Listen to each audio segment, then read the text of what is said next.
innovator is Rebecca Lee Compton. Now I will read you our biography. Life of Rebecca Lee Compton, the first African American woman to get a medical degree in the United States of America. Do you know who Rebecca Lee Compton is? Guess what?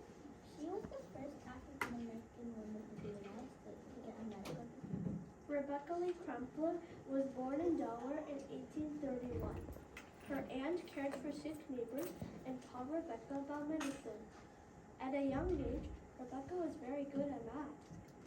When she finished school, she worked as a nurse for various doctors for several years. In 1860, Rebecca was accepted into the New England Female Medical College. In the 1860s, several white men looked down at the idea of women as doctors. While in medical school, she faced harsh racism and was looked down by administrators and faculty. Rebecca graduated in 1864 from the New England Female Medical College just as the Civil War was ending. She helped people who needed it the most.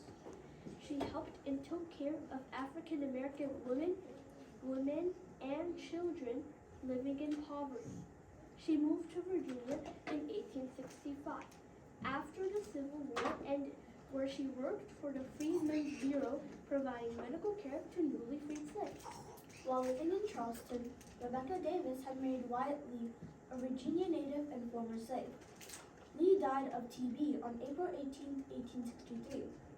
2 years later, in 1865, Rebecca got married to Arthur Crumpler. Crumpler, a former slave who served in the Union Army, eventually worked at the West Newton English and Classical School.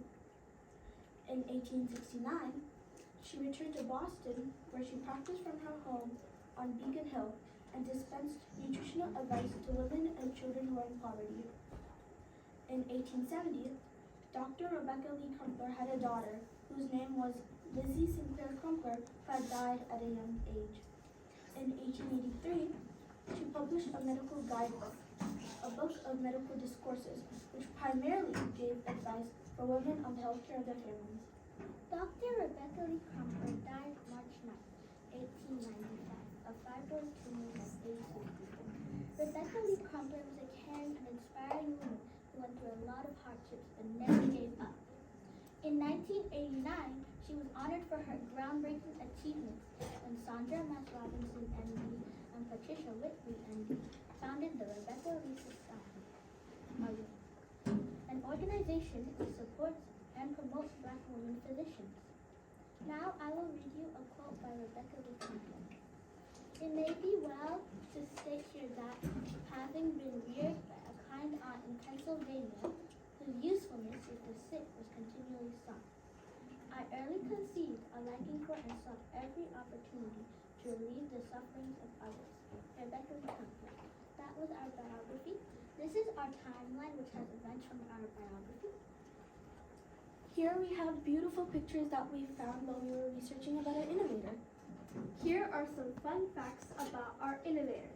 Now I will read them to you. Rebecca Crumpler's Maternal and Infant Health Book is one of the very first ever medical publications by an African American. Rebecca's old home in Boston is now a stop on the Women's Heritage Trail. Rebecca was born free February 8, 1831. In 2019, Virginia Governor Ralph Northam declared March 30th National Doctors Day in honor of Dr. Rebecca Lee Compton. And here we have a stethoscope displayed on our board, and these are some sources that we use to research about our innovator. Thank you for listening to our presentation, and let us know if you have any questions. Thank you.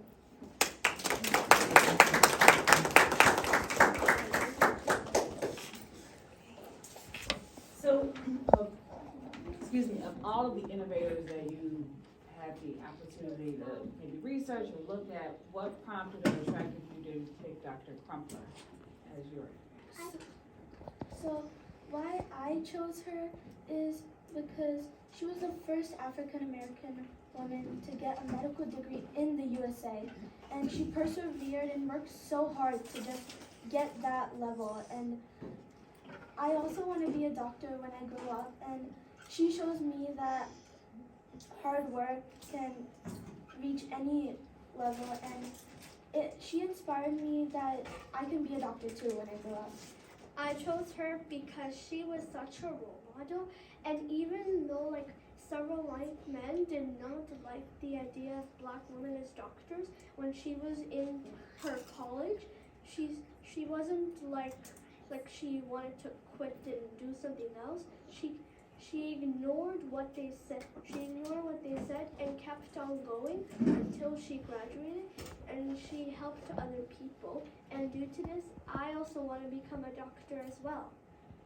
I picked Rebecca Lee Crumpler because she inspired me to help people and persevere, because she dedicated her life to help many people, and no matter what anyone said, she kept going. And when I grow up, I want to be a doctor and be kind of like her.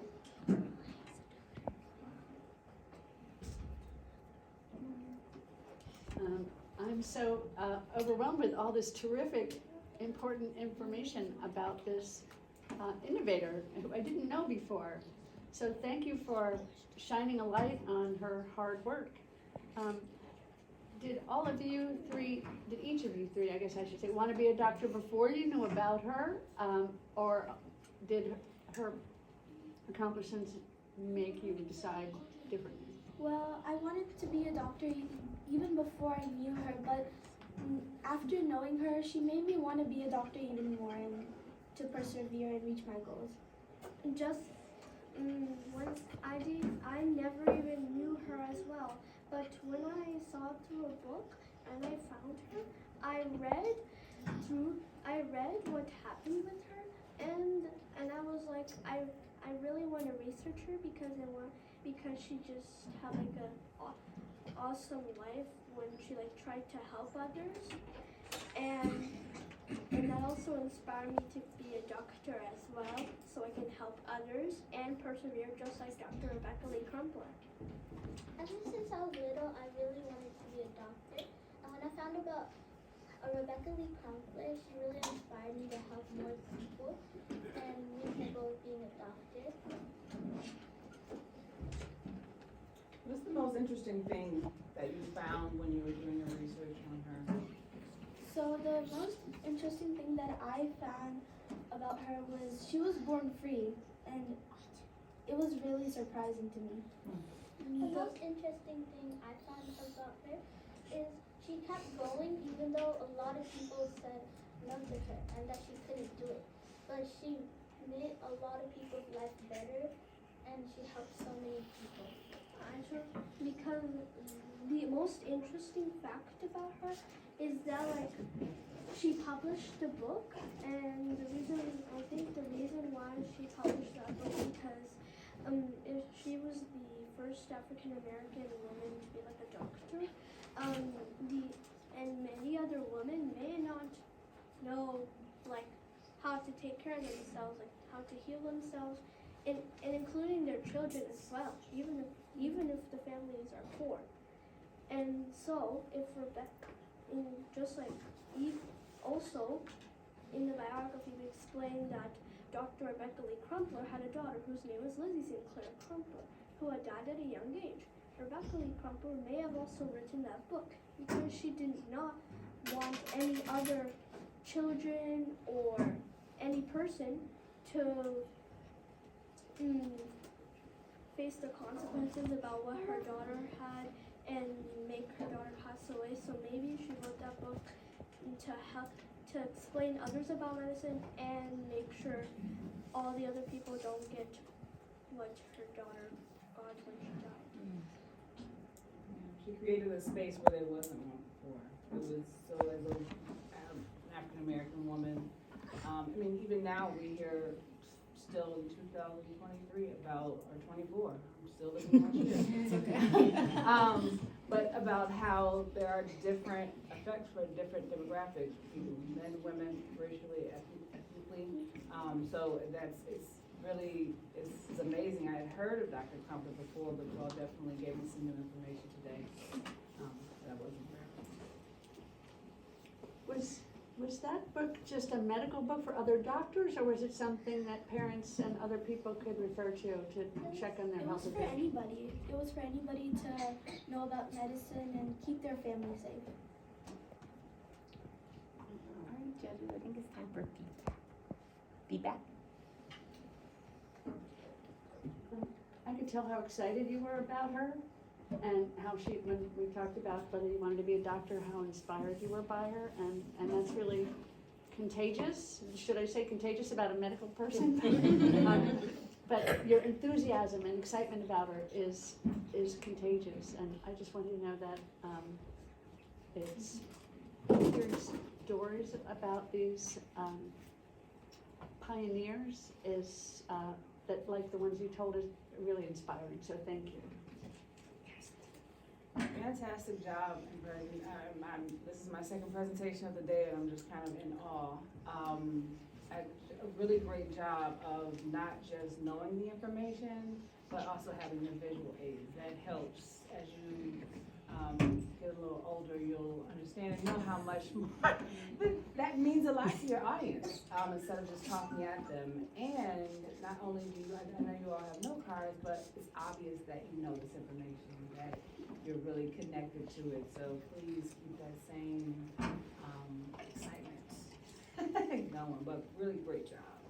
Yeah, I like that you have pictures of her for us to see on that side too. That was very innovative of you guys. Thank you, guys. Yeah, Thank you, judges. Judges, you're welcome to go and view the board closely, more closely if you'd like to. The girls would love for you to see their work. And thank you so much for coming today. And this is Ms. Thomas. She wasn't here before. This is our